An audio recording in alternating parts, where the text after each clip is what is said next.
All right, good morning from Keflavik International Airport.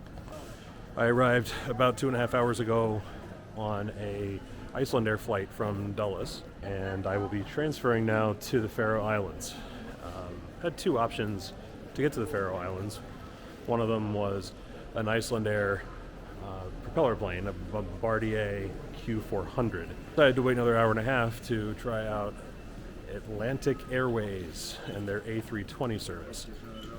Atlantic only flies to Keflavik 3 times a week, so I kind of got lucky on the day of the week.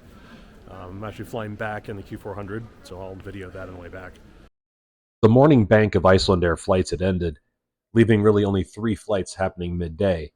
This led to a really surreal experience at the airport, which was nearly empty. Over the next 6 hours, my flight to the Faroe Islands, an Iceland Air flight to Greenland, and this SAS flight to Copenhagen were the only flights at the airport. This aircraft will be departing from gate A13 here in the Schengen gates. This was booked as part of a 4-leg trip I'm taking on Iceland Air. Atlantic Airways is the flag carrier of the Faroe Islands. They have only 4 fixed-wing aircraft, all of them A320s. One interesting thing about this flight is expert flyers showed only 9 seats occupied. I don't know if that's true or if people just hadn't occupied them yet. After a quick airport nap and vending machine lunch, I arrived at the gate to see the arrival of our aircraft. This flight was booked as a code share on Iceland Air. My ticket has an Iceland Air flight number, and I should be able to earn Alaska Airlines credits. Confirm with the gate agent, there is actually only 10 people on this flight. Noticed a couple interesting things here. They actually are fueling here in Iceland. Also, I noticed that there was a lot of freight being loaded onto here, so it's pretty possible that Atlantic Airways makes a good amount of their profit on freight transport. There's only 8 people on this plane. That's not going to sustain a whole airline. May I have your attention please? Passengers on Atlantic Airways flight RC402 are kindly requested to proceed to gate number A13 for boarding. We wish you a pleasant flight. Go ahead, sir. Yeah.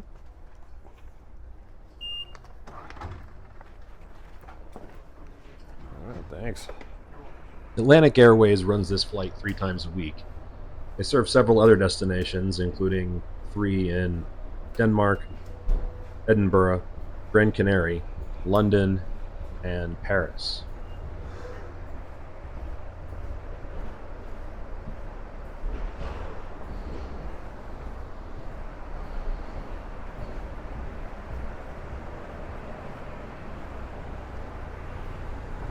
Hello. How are you? Fine, and you? I'm well. All Atlantic Airways A320s have a dense, economy-only configuration. This is similar to many other European airlines. Okay.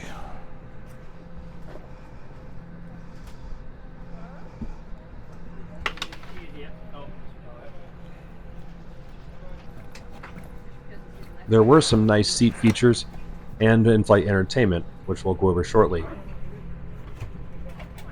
As you can see, seat pitch is rather limited at about 30 inches. Seats did have adjustable headrests.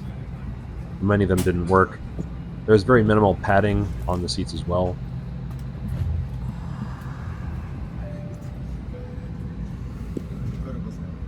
The seats even reclined that much. Here are all 9 of us on this flight, grouped together inside a few rows. Now let's take a look at a few features on these seats. There's a tray table, and the device holder of a design I'd never seen before.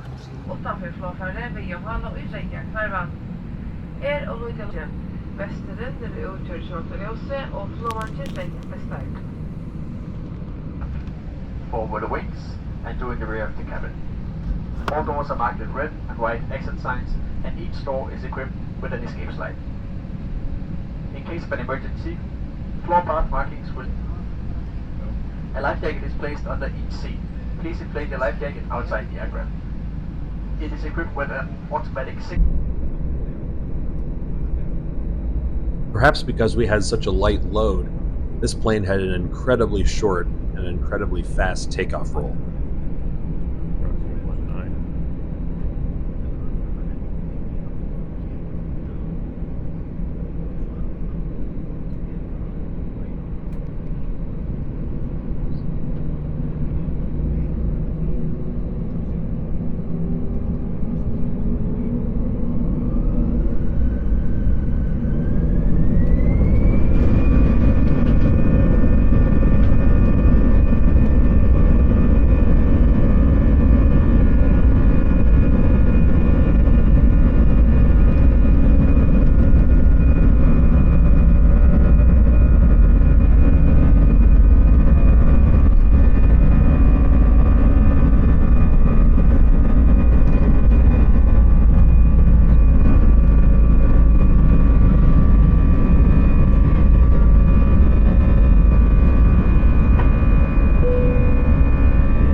Takeoffs on a clear day in Iceland always yield spectacular views. We were treated to some on takeoff, as well as these crossing the southern coast of Iceland, as well as near some of the glaciers.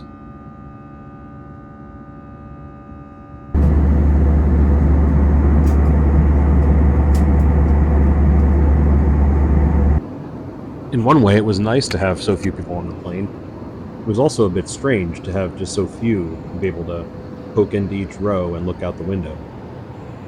There were 7 crew members on this plane, which means the crew almost outnumbered the number of passengers.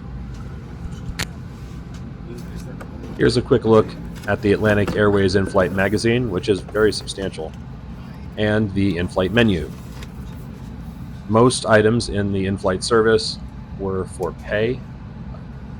Water, tea, coffee, and juice were offered for free. Some still water, please. Still water. Soon we began the winding descent into Vagar Airport. The scenery was spectacular, which you'll see throughout your time in the Faroe Islands. Atlantic Airways samarbeider med Vänner världen, da skal forbi vår tid om Atlantic og kan vi efter vil man framma fyra och är en färd. Vagar Airport was built by the British during World War II. They chose the location because it was not visible from the sea and thus couldn't be shelled by German warships. Today it has 4 airport tenants that serve about 10 destinations. I'll give you a tour of the airport in a video linked above. Okay, thank you. Bye, enjoy. Bye-bye.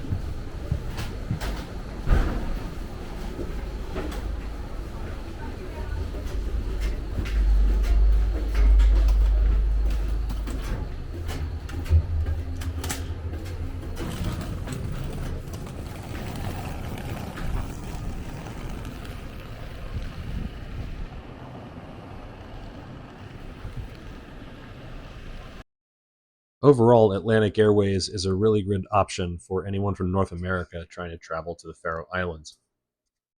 This is the only eastbound flight, meaning that if you wanted to get here, you'd have to fly all the way to continental Europe and then take a westbound connection back to the Faroes.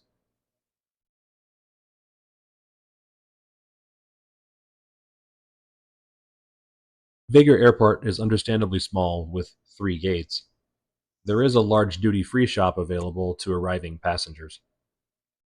It mostly has the usual duty-free shop fare, but if you're going to be consuming alcohol or cigarettes, you can buy this on the way in at a very substantial discount compared to once you're in Tórshavn. Atlantic Airways is a good way to get between Iceland and the Faroes. The A320 is just a better aircraft than the Q400. I wish the flight was a bit better timed for connections from North America, and that Iceland Air and Atlantic Airways would get together and not overlap days. There was only 3 bags on my plane, and they came out very quickly. There was no customs to go through, although there was a customs stand. I think some flights, particularly those from the United Kingdom, may have to go through customs.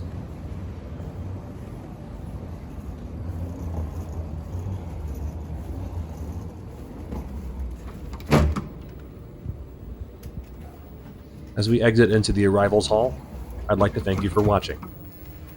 I hope you found this video useful and will help you make a decision about how you might travel between Iceland and the Faroe Islands. Please be sure to watch my video about your other option, the Iceland Air Q400, which I'll link above. If you found use from this video, please consider a like or a subscribe to the channel. Wish you happy travels and a pleasant stay in the Faroe Islands.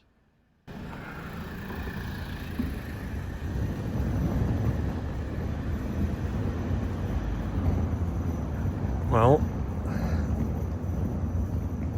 for supposedly the foggiest and least sunny place on the planet, Faroe Islands is looking great. It is in the high 50s, completely blue sky, great visibility.